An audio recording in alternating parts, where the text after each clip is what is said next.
जय हिंद दोस्तों, all competitive YouTube channel में आप लोग का स्वागत है। हम लोग फर्स्ट क्लास से प्राचीन से रिलेटिव पढ़ा था, हड़प्पा सभ्यता के बारे में। आज हम लोग पढ़ेंगे वैदिक संस्कृति से रिलेटिव क्लास होगा, जो आपका मोस्ट इंपॉर्टेंट 20 क्वेश्चंस होगा। आज हम लोग स्टार्ट करने से पहले हम लोग का फर्स्ट मोटिवेशनल क्वाइट के बारे में जानेंगे। जिंदगी को आसान नहीं, बस खुद को मजबूत बनाना पड़ता है। जिंदगी को आसान नहीं, बस खुद को मजबूत बनाना पड़ता है। सही समय कभी नहीं आता, बस समय को सही बनाना पड़ता है। ठीक है, हम लोग का फर्स्ट क्वेश्चन रहेगा आज वैदिक संस्कृति से। जो फर्स्ट क्वेश्चन ये रहा, फर्स्ट क्वेश्चन हम लोग का ये रहा, पूर्व वैदिक या ऋग वैदिक संस्कृति का काल किसे माना जाता है? पूर्व वैदिक या ऋग वैदिक जो संस्कृति का काल था वो लगभग 1500 से लेके 1000 ईसा पूर्व तक संस्कृति का काल माना जाता है। ठीक है, ये लगभग 1000 ईसा पूर्व तक पूर्व वैदिक या ऋग वैदिक का संस्कृति काल माना जाता है। ठीक है, हम लोग का सेकंड क्वेश्चन होगा, जैसे कि आप देख रहे होंगे दूसरा क्वेश्चन, ये है वैदिक संस्कृति का काल किसे माना जाता है। जैसे यहाँ पर ये था पूर्व वैदिक, ठीक है, यहाँ पर ये है उत्तर वैदिक थोड़ा। ठीक है, उत्तर वैदिक, ये है पूर्व वैदिक, ये है उत्तर वैदिक संस्कृति काल किसे माना जाता है। तो ये लगभग हमारा 1000 से लेके 600 ईसा पूर्व तक काल माना जाता है।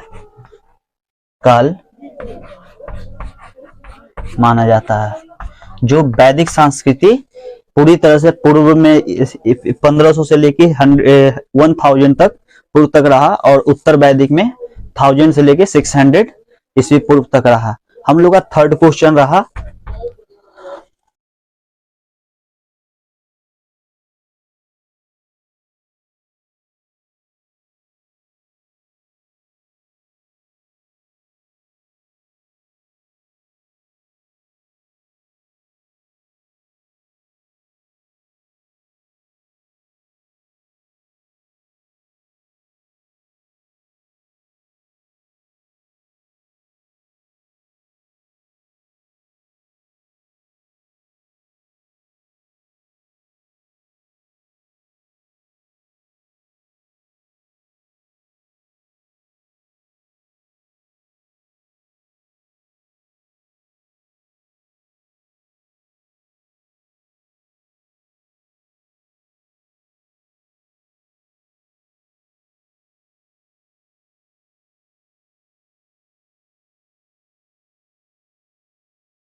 जैसे 5 नंबर का क्वेश्चन है। ठीक है, निम्नलिखित में किसका संकलन ऋग्वेद पर आधारित है? तो निम्नलिखित में किसका संकलन ऋग्वेद पर आधारित है? तो ये सामवेद पे। किस पे है? सामवेद पे। ठीक है, अब हम लोग आते हैं छठे क्वेश्चंस में, चरक संहिता। ठीक है, चरक संहिता नामक पुस्तक किस विषय से संबंधित है? तो चरक संहिता नामक पुस्तक जो है ये चिकित्सा से संबंधित है। ठीक है, ये किससे संबंधित है? चिकित्सा से।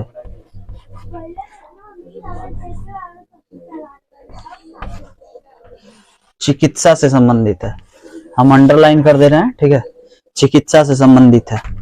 ये इंपॉर्टेंट क्वेश्चन है, जो भी मैं क्वेश्चन लिखवाया हूँ 5 नंबर का चाहे 6 नंबर का क्वेश्चन बाबू, ये दोनों इंपॉर्टेंट क्वेश्चन है, इस पे आप स्टार मार्क कर सकते हो। ठीक है, अब आते हैं हम 7वें क्वेश्चन पे। 7वां क्वेश्चन है, प्राचीन भारत में निष्क से जाने जाते थे, ये जो निष्क से जाने जाते थे ये स्वर्ण आभूषण। ठीक है, निष्क से संबंधित कौन था? स्वर्ण। ठीक है, ये स्वर्ण आभूषण ये निष्क से संबंधित था। ठीक है, ये प्राचीन भारत में निष्क से जाने जाते थे स्वर्ण आभूषण। अगर आपको नहीं दिख रहा होगा तो मैं यहां पर लिख दे रहा हूं। ठीक है, स्वर्ण आभूषण, स्वर्ण आभूषण, ठीक है। स्वर्ण आभूषण जो है ये प्राचीन भारत में मिस्क से नाम के जाना जाता था, ठीक है। अब हम लोग बाबू 7वें क्वेश्चन में आते हैं, ठीक है। हम लोग 7वें क्वेश्चन में आते हैं, ठीक है। 7वां क्वेश्चन नहीं बाबू, सॉरी, ठीक है। 8वां क्वेश्चन में हम लोग आते हैं। किस क्वेश्चन में आते हैं? 8वें क्वेश्चन में आते हैं। 8वां क्वेश्चन, ठीक है। यज्ञ संबंधी विधि विधानों का पता चलता है यजुर्वेद में, ठीक है। यज्ञ संबंधी विधि विधानों का पता चलता है यजुर्वेद में, ठीक है। यजुर्वेद में पता चलता है। उसी प्रकार से हम लोग आते हैं 9वां क्वेश्चन में, ठीक है। ये है यजुर्वेद, ठीक है। अब आते हैं हम लोग 9वां क्वेश्चन में। 9वां क्वेश्चन क्या है? उपनिषद काल के राजा अशपति शासक थे। ये शासक किसके थे? ये केकय के थे। केकय के किसके थे? केकय के ये शासक थे। ये केकय के शासक थे, ठीक है। उपनिषद काल के राजा अशपति जो शासक थे वो केकय काल के थे। अब उसी प्रकार से हम लोग आते हैं 10वें क्वेश्चन में। 10वें क्वेश्चन में क्या कहते हैं कि उपनिषद पुस्तक है। उपनिषद पुस्तक जो है एक प्रकार का दर्शन पर है, ठीक है। दर्शन क्या है? दर्शन, ठीक है। दर्शन है, ठीक है। अगर दर्शन नहीं दिख रहा हुआ तो हम यहां लिख देते हैं आपका, ठीक है। यहाँ दर्शन, ठीक है। ये किसके थे? उपनिषद पुस्तक है। उपनिषद जो पुस्तक है वो दर्शन के। एक बार और रिपीट कर लीजिए क्वेश्चन। जैसे 8वां क्वेश्चन जो था हम लोग का वो था यज्ञ संबंधी विधि विधानों का पता चलता है, ये यजुर्वेद में पता चलता है। फिर 9वां क्वेश्चन आता है उपनिषद काल के राजा अशपति शासक थे केकय के, ठीक है। उसी प्रकार से 10वां क्वेश्चन में आते हैं। तो 10वां क्वेश्चन क्या है? उपनिषद पुस्तक के जो दर्शन पुस्तक है वो दर्शन है। क्या है? ये दर्शन है। अब हम लोग उसी प्रकार से 11वां क्वेश्चन में आते हैं। 11वां क्वेश्चन में क्या है? 11वां क्वेश्चन में है कि वैदिक युग में प्रचलित लोकप्रिय शासन प्रणाली थी। ये सबसे लोकप्रिय शासन प्रणाली थी वो थी गणतंत्र। क्या थी? गणतंत्र, ठीक है। ये जो है ये गणतंत्र जो था ये सबसे लोकप्रिय शासन प्रणाली में से एक था। उसी प्रकार से आते हैं हम लोग 12वां क्वेश्चन में। 12वां क्वेश्चन में क्या है? पूछता है कि वह दस्तकारी कौन सी है जो आर्य द्वारा व्यवहार में नहीं लाई गई थी। ये जो था वो दस्तकारी कौन सी थी जो आर्य द्वारा व्यवहार में नहीं लाई गई थी? तो वो है आपका मृद भांड। कौन था? मृद भांड, जिसे हम पॉटरी भी कहते हैं। क्या कहते हैं? पॉटरी, ठीक है। हम पॉटरी के भी नाम से जानते हैं या मृद भांड के भी नाम से जानते हैं, ठीक है। ये 12वां क्वेश्चन हो गया। अब हम लोग 13वें क्वेश्चन में आते हैं।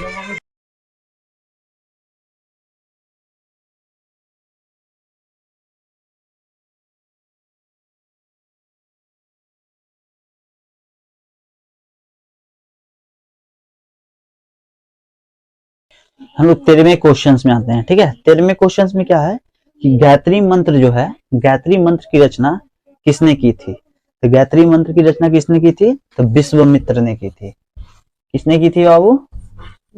विश्वामित्र ने। गायत्री मंत्र की रचना विश्वामित्र ने की थी। अब उसी प्रकार से आते हैं हम लोग 14 नंबर क्वेश्चन में, जो 14वां क्वेश्चन है, ठीक है। 14वां क्वेश्चन में क्या है कि अवेस्ता और ऋग्वेद में समानता है। अवेस्ता और ऋग्वेद में समानता है कि अवेस्ता किस क्षेत्र से संबंधित है। अवेस्ता जो है किस क्षेत्र से संबंधित था? तो वो था ईरान से संबंधित। किससे? ईरान से। ईरान, ठीक है। अवेस्ता तो जो था वो ईरान से संबंधित था।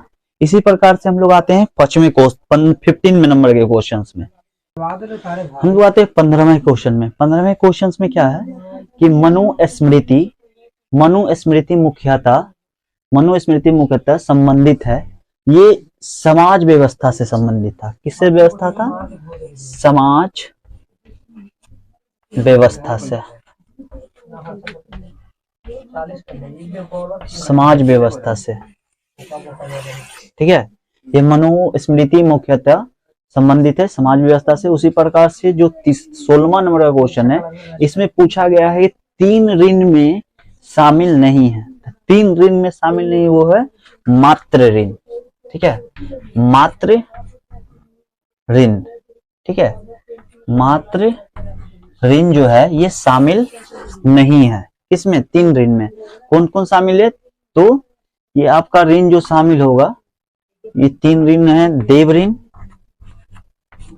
ठीक है, और 2 है। अब आते हैं हम लोग 17वें क्वेश्चन में। 17वें क्वेश्चन में बोलते हैं कि कौन मूलतः जल या समुद्र का देवता था, ठीक है। कौन जल और समुद्र का देवता था? तो वो थे वरुण, ठीक है। कौन थे? वरुण। वैदिक सभ्यता में जो जल और समुद्र का जो देवता थे, उन्हें वरुण को माना जाता था। अब इसी प्रकार से हम लोग आते हैं 18वां क्वेश्चन। 18वां क्वेश्चन, ऋग्वेद में डैश सूक्त हैं, इसमें टोटल 1028 सूक्त हैं। कितने सूक्त हैं? 1028 सूक्त हैं, ठीक है। उसी प्रकार से 19वां क्वेश्चन में पुराणों की संख्या कितनी है? तो 19वां क्वेश्चन में पुराणों की संख्या टोटल 18 है, ठीक है। अब आते हैं हम लोग 20वां क्वेश्चन। 20वां क्वेश्चन में ऋग्वेद में कुल कितने मंडल है? ऋग्वेद में टोटल कितने मंडल है? तो 10 मंडल है, ठीक है। इसी प्रकार से हम लोग आज का 20वां क्वेश्चन जो है कंप्लीट हुआ। आज का वैदिक सभ्यता से रिलेटेड जो 20 क्वेश्चन थे, ये बहुत इंपॉर्टेंट क्वेश्चन थे बिहार पुलिस के लिए, जो हमने आज कंप्लीट कराए। अब हम लोग का जो नेक्स्ट क्लासेस होगा, महाजन पद से रिलेटेड क्लास होगा, ठीक है। और इसी प्रकार से आप लोग से जो भी हमारे चैनल को देख रहे हैं वो सब्सक्राइब करें और उस बेल आइकन को दबा दें और लाइक करें, ठीक है। इसी प्रकार से हम आपका धन्यवाद करता हूं और जय हिंद।